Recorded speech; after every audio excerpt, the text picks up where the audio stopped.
We begin with a decision from the U.S. Supreme Court, who declined to hear a bid to overturn the Oak Flats land case.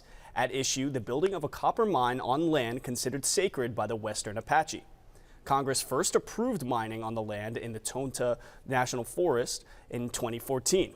The Western Apache say the mine would destroy their sacred land, and they sued the federal government.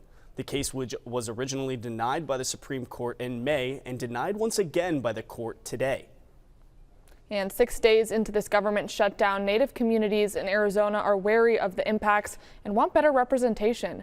This week, I spoke with Indigenous advocates who warned the fallout could further erode trust between Native communities and Washington.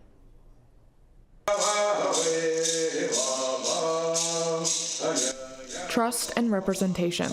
Anytime that an administration sort of fails its basic functions, you're going to lose trust. Native leaders say they're paying attention. Unfortunately, Native Americans have a lot of interests tied up with the federal government, and there's a lot of obligations that are being unmet because of the shutdown. As advocates gathered to discuss solutions, they say voting access and turnout is more important now than ever. Theoretically, we should be the best represented population in the country.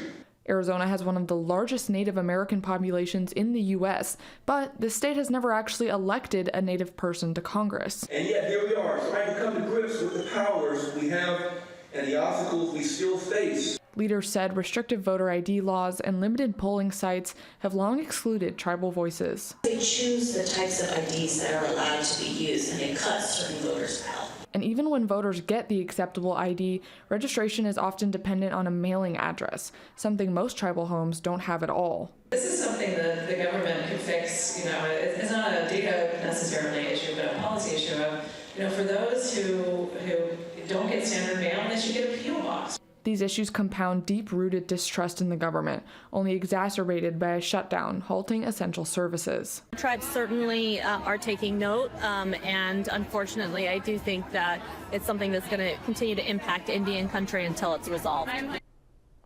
And leaders I spoke to pointed out Arizona's history of tight races where every vote counts.